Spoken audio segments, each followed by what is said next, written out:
data, measurement, and quantifiers. This is the world we live in. I don't even see the code. All I see is blonde, brunette, redhead. Some metrics go up and others go down. This is how we measure ourselves.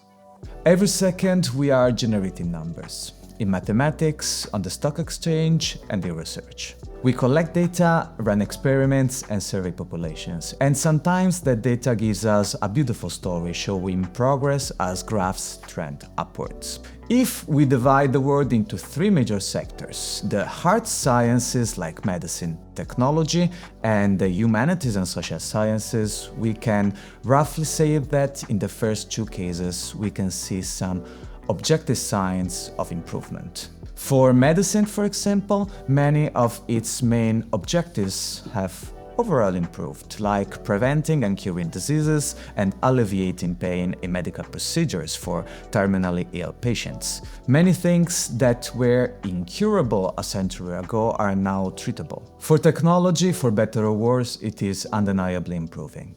Maybe not the use we make out of it, but our communication systems are faster and the durability of our infrastructures has improved. Even if we question its direction, technological progress is arguable. But have we become happier? What can we say about culture and the humanities? They are the fields dedicated to shaping behavior, transmitting value, and promoting unity. Yet, if we look at the data, we must question whether we actually experience progress here at all.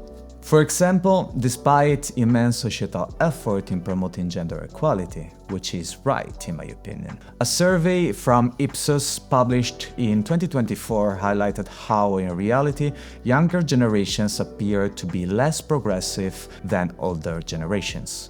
Given our increasing investment in promoting a culture of gender equality, this is not the result we would expect. Questioning our progress in culture is highlighted by the secular cycle theory that I presented in my video Is Innovation Random?, which suggests that history repeats over and over, just with different phases and technological means. This is not what we should expect from culture. If research in medicine shows that diseases that were incurable a century ago are now treatable, a question is if we should expect the same from research in culture. Some people may say that this is a consequence of cuts to funding in culture. Others may point out that these cuts are a sign of a research system that is not providing concrete results. This should make us consider whether research in the field must be re-examined. And this brings us to the core question: what is the function of culture and the humanities?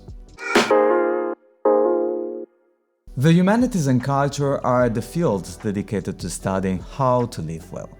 Their research should allow us to reflect, learn, and create tools to improve society. Yet, when we look at the data, we see a dramatic decline in the very parameters they are supposed to be safeguarding.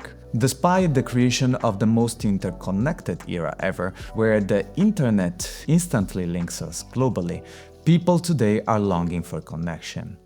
Feelings of isolation and loneliness have been increasing since a few decades. The US Surgeon General declared an epidemic of loneliness, placing it among the highest threats of our times. Social anxiety is also on the rise. The Gallup 2025 Global Emotions Report suggests that stress levels are increasing across all demographics. Since 2006, negative daily experiences, including anger, sadness, and stress, have increased more than positive ones globally. Inequalities within countries have been observed by the United Nations to be on the rise. This rise in mental health issues driven by loneliness and stress shows that our paradigm of innovation may have become more inhuman. Our competitive system that we detailed in the last episode is eventually producing this tragic quantifiable result. It remains a crucial question if our cultural research is working correctly, and if professionals actually know the real needs of people. Because if we don't really know what people really want in life, then what we are doing is meaningless. Multiple organizations have already started to promote more human-centered technology, alarmed by the fact that technology often develops on its own, driven by the hype of what it may do without critically asking why it should do it. However, we need to clarify a crucial point. There has never been anything such as a non-human-centered technology. All technology, all products always revolve around us and our needs. It's not whether technology is centered on humans or not, but it is in understanding what human-centered really means. Any effort to build human-centered technology from the wrong cultural assumptions may not only be meaningless, but potentially counterproductive, optimizing the systems that are already making us happy. We should probably restart from the humanities and culture, and I don't mean this in the stereotypical sense to center development policies on humans. The human experience is already supposed to be there. What I mean is that research in the humanities and culture must fundamentally rethink itself. From my perspective, this research is often extremely conservative, and we should start challenging that. This is evident in artistic fields, for example, but sectors like economics are arguably also characterized by assumptions and rooted practices that are difficult to challenge due to internal dogmas. All these subjects are often studied as self-sustaining organisms that somehow develop autonomously, l'art pour l'art, making us a little submissive to their sort of autonomous growth and self-regulation. Because many times when undertaking a new project or making a new research, we don't even know the real problems of our children and students. And we just want to teach them our view on things and how they should think.